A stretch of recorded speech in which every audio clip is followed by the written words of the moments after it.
GT channel with Sam Itani, James McKeon, and Taro Koki. Can you see that? Yes, we can see Okay, it. great. So that's the new Mazda premium sports sedan slash sports coupe. They said there's going to be a two-door to this. So just to review on this, because we're really looking forward to this. It's going to have an inline-six engine, which is awesome, which is very noteworthy because I think we all like inline-six engines. I do. You know, ever since the old BMWs and the M3s, back to the, I mean, even before the E36. I mean, the inline sixes are a great engine because, you know, they give you a nice balance. A 3-liter version of that. And they said there might be a 2-liter inline four for a little cheaper version. Hopefully you guys can't hear that horn going on. I don't know what that. We can, but thankfully we know it's not you breaking into that car, Sam. That's the important thing. Hopefully it's not my car. But, hopefully, fingers crossed. And there's also going to be a hybrid. Now, James, this goes really hand in hand with the Yaris you reviewed because of the Mazda Toyota partnership. So I'm taking the hybrid. I'm almost pretty sure the hybrid's going to be a Toyota hybrid system that they're going to use in there. What engine? They're saying it might be a 2-liter. So it'll be Prius-like. Would you say that's more Corolla-like then, as opposed to the Prius? Corolla-like, yeah, because that Prius is a 1.5 or something. What's it? I can't remember. I think they've got 2 different versions of the Prius one, but yeah. Okay, but anyways, but check this out. With a 2-liter engine, a hybrid, they're saying maximum horsepower is going to be 300 horsepower, which is pretty damn good, you know, for. And 300 horsepower in the sports sedan. Maybe they're using the same engine that they're going to be in the new RAV4 Prime then, which is 304 horsepower. Okay, that it's probably that one then. That's the hybrid, right? You're talking the hybrid, yeah. And 35 kilogram-meters of torque. So it's, you know, and they say, you know, it should get like 30 miles a gallon at least. So, I mean, it's going to be a very, with 300 horsepower and that rate of fuel economy, it's going to be a very competitive sports sedan. It's almost something where you go, would you rather buy this or maybe a BMW 3 Series or, you know, even a 5 Series. There's for the Europeans, and I'm sharing this with you, James, because you're from across the pond. They will have a diesel turbo, 3-liter, and that may be for the the markets outside of the U.S. We probably won't be seeing that here. So, and you know, Mazda we hear from Mazda or from, you know, they don't say this publicly, that they're really going to go hard after Mercedes-Benz and BMW in the European market and try to steal their customers away from the Japan market, even though, you know, the buying public is, you know, the customer's a little different because, you know, they enjoy the name and the premium brand. But it looks like Mazda is going to, with this car, it feels like they're going to try to move up to like maybe where Subaru is a little bit, but not off-road, but in the more premium segment.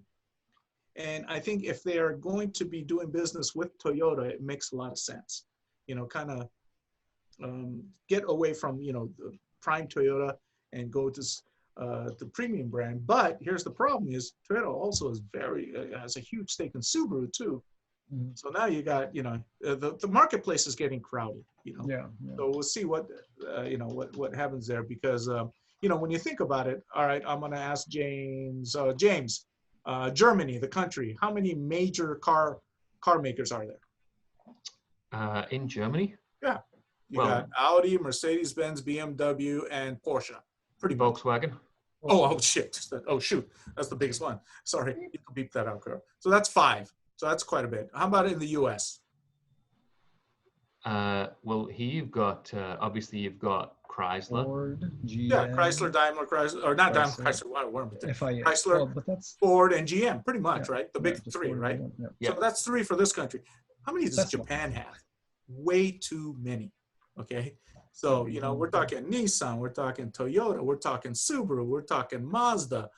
We won't count Daihatsu, but we're talking Mitsubishi. That's 5 for right there for a really small country. I think I'm missing a few too. Probably there's some. Well, if you count the truck manufacturers like Isuzu and all those guys. Hino, Hino, right? Hino, yeah. Mitsubishi. So yeah, I mean, there's so in that little small country of the they have a lot of brands. So maybe it's good that Toyota's kind of they're not buying up, but forming partnerships and maybe kind of focus that their marketing a little more. What's the extent we've got of this partnership Charles for this car, though?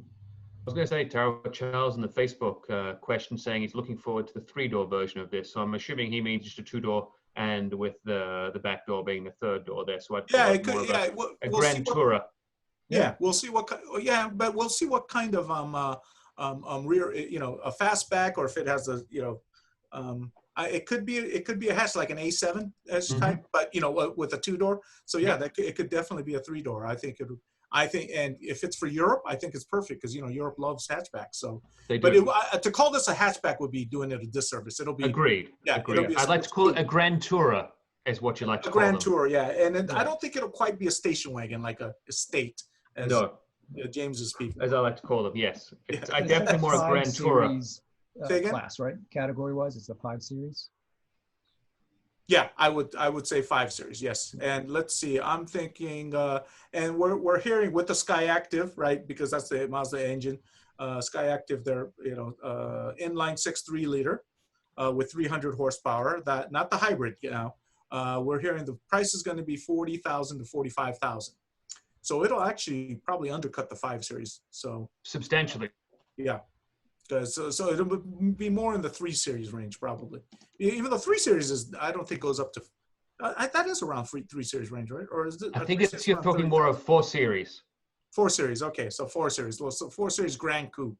Yep. Which, when you look at the body style, it's very Grand Coupe-ish. The new Mazda. And thank you to Best Car for providing us this image that their artists did, and they have some direct lines with the designers who aren't supposed to tell them too much, but they're really, really close on their thing. So anyways, that's my report, those 2 cars. So hopefully the Z will be excite most of us, and it'll bring Nissan back on track, get their sales and get their act together in the US and the rest of the world. So okay. Yes. What's this one called? Which one? The Mazda. Oh, the Mazda. We're just calling it right now. The Mazda. It doesn't even have a name. Yeah, yet. Mazda sports. Yeah, premium sports car. Would it be still call it the Mazda 6? Yeah, I was gonna say, should it be a Mazda 6 or a Mazda 7, right? Mazda. Yeah, but do they want to keep that name? We don't know. Let's see. So. Shout out to Jason Kusagaya. How you doing, buddy? What? Jason joined us? Jason's watching us. Oh, okay. Well, ask Jason if you. There we go. So, anyways, that's my report, Jason.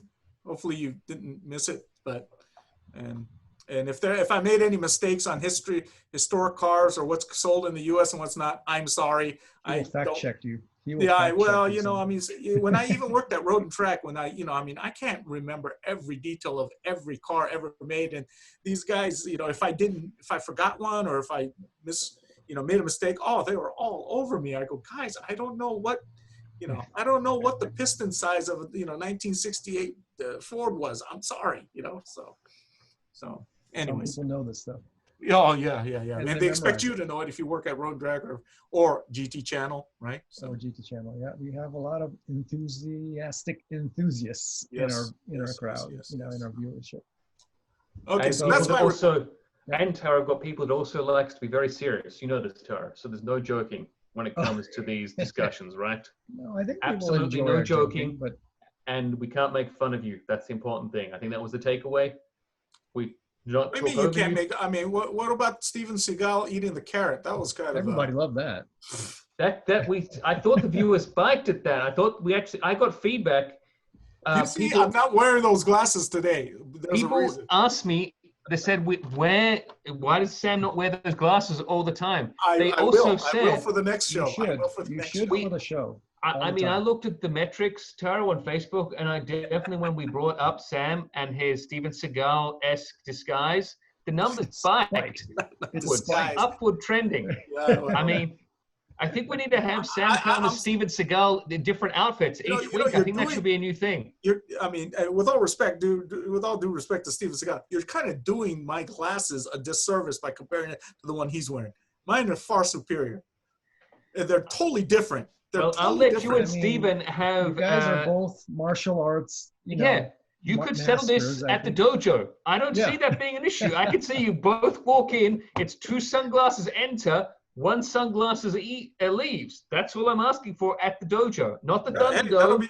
At the dojo. Judo versus Aikido. Right? The 2021 version, 2020 version. Exactly. So, anyways, I'll wear those glasses next time just for you guys. Just because you guys don't. Just like for your fans. Your fans. They want to see those carrot glasses. Yeah. So. Your carrot-colored glasses. Are we good? I think we're good.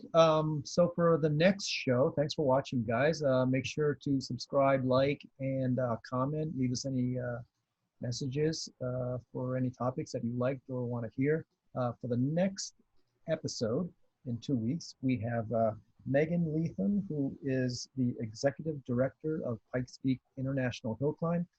As we all know, the race got pushed back a little bit, but they plan to run the event this year as well, and it would be interesting to hear her insights on the very interesting because it's this year, what they have. That hill climb, Tara. I would think there's really not that many spectators.